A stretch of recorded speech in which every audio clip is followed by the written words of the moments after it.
Welcome back to the Artie Lange Show, talking with Chris Distefano of Girl and Guy Code on MTV. Great comic, check him out. Anthony, I promise you, and I won't go back on my word. Anthony in Connecticut, what's up, buddy? What's up, brother? How you doing? How you doing, buddy? I'm all right. I'm hanging in there. Right now I'm down $7,000 at the tables. Oh, wait a minute. This is me. $7,000. Yeah, he's got a tape of me. What are you, a gay wad? I'm going out gambling. This is old me. What? This is like a long time ago. Gay wad. Yeah, listen. I can't understand anything you're saying. We won't play cards on a plane. I want $150. This is me on the Stern Show drunk from probably about 10 years ago. $7,000. I mean, you just call up and say, "Hook knows you bastard," and then you don't say anything. Okay, I can't hang up with you so I can go back. Yeah, again, that was stuff we could say 10 years ago on the radio. I don't know if we could say. Hook no. That's stuff we used to say before the world got a little uptight. That was 2003. Thank you, Anthony. That was very funny. I give you props. That was probably me drunk in Las Vegas on the Howard Stern Show. Gay wad might be okay, but the hook no. I'm going to tweet that tonight with your permission. Go right ahead. Go right ahead. Oh, that's funny. Good job, Anthony. Yeah, it just reminds you of the good old days when you could get drunk and blurt stuff out like that, and you would get and you would sell out Carnegie Hall. What happened to those days? What happened to those days? So now, what about LA? Are you gonna? You think you ever consider like making that move? Are you and Carly at the point in your career where you think you might want to go out there and try that, or you're very successful here? But, what are you going to do? Well, I feel like, especially now with like all the, internet and all that stuff, I don't know if it's as necessary to go to LA as it was 10 years ago. Maybe it is, but I would love to try to make my whole career out of New York and go to LA. They shoot a lot of stuff here now. Yeah. It's like... And for me, all the MTV stuff is all in New York. And it's nothing against LA. I know there's some New York comics like, oh, LA comics suck and this and that. Well, it's a very different. Is there a war going on? Well, not a war, but they'll say, oh, this LA comic, he's talking about unicorns and he doesn't talk about anything real. And it's like, well, maybe over there, like that's funny to them. I see plenty of LA comics that I think are great, and plenty of New York comics that suck. That doesn't make any sense. And vice versa. Yeah, right. But I'm just saying, I'm so East Coast. Like I like the colder weather. I like being able to walk to things. Like when I go to LA, I feel a bit of anxiety because it's so spread out. Well, that's how I started. When I first went there, I was forced to go there to work on a show, and I was there I lived there 6 years, and the first 2, were brutal. But the last 4, I started making all right money. I mean, I was making sitcom money the last few, so that was nice. That'll change. And then I had a bunch of friends that you have a clique and stuff, and I got to admit, I started getting used to that. The last couple of years, I had a convertible. I was a regular. I was living life like such a jerk off, above my means. I was a regular at the Beverly Hills Hotel for breakfast. I would valet my car. I would get an omelet. I would sit there and read the paper, and then I would go over Mulholland Drive to work at the Warner Brothers lot, and say my 5 lines that I had that week on a sitcom, and get a check for $35,000 every Friday. It was like, I wasn't living in reality. My friends would come visit me and go, "You're thin, you're tan. Who are you?" Who is this monster? Right. Yeah. I became a monster, but I was probably the happiest ever. Then I came back here, got on Stern and a dose of New York, and of course heroin crept in, and I was back to reality. There it is. That'll bring you back. No, you go through stages in a career, all right. But I understand. I appreciate what you're saying.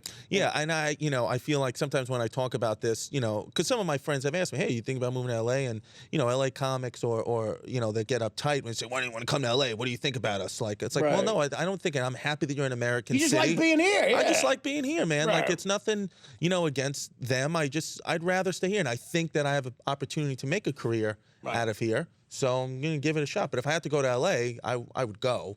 I could never live there, though. LA's a great town in a lot of ways, and look, it's where showbiz is. It's fun.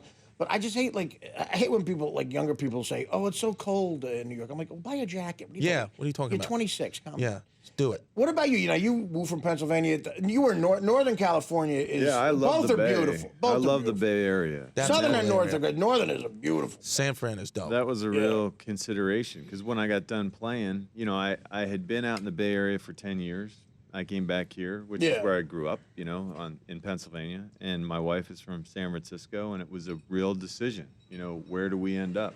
Right. And, it just so happened that for me, the work was here too. I would have gone.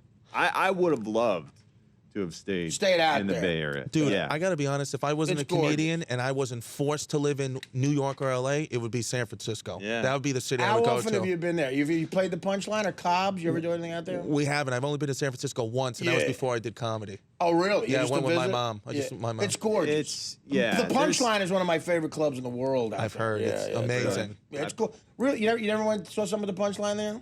No, I don't think It's I did. right in downtown. It's really cool. I think it's the greatest city I've ever been. It's up in. there. is. It's one of the only other cities besides New York I could live in. Well, no, One in I think Chicago- New York Chicago, is Frisco. Boston is this cool, is too. the city, really. Boston's But awesome. San Francisco, it's just so unique. It's Yeah, the no, it most is. unique place You're you right. could go. Everywhere you look, it's a view or something. It's amazing. You know. It really, it's the opposite of Cleveland. It might be, but except on November 28th, where I'm going to be in Cleveland, and I love you all. Coming to my book signing and the show, Crash and Burn. By the way, it's after midnight. Crash and Burn is officially out. Woo! Oh. Crash and Burn by Artie Lange, available now officially. Start lining up at Barnes & Noble on Fifth Avenue right now for my signing in about 11 hours. The Artie Lange Show. Welcome back to the Artie Lange Show. Last few minutes here with Chris Distefano. Yeah. And I want to say tune in tomorrow night. On the show, we have Joe Buck. Joe Buck, who wrote the foreword for my I new just book. read his That's foreword right. in my early copy, my early Of Crash and edition. Burn. Yeah. Joe Buck wrote the foreword for my new book, Crash and Burn. He'll call into the show, and Joe, of course, calling football, baseball, all over the place. He's a good man, Joe. great at He what did he me a does. solid writing the foreword to this book. Big Cardinals fan. It's a funny He's forward. from St. Louis. Yeah. His father, Jack Buck, legendary Cardinals announcer. I used to do a pretty good impression of his father. This is his father, first pitch of the 1990 playoff series on CBS for the National League Championship Series. It was the Pirates versus the Reds. Here we go.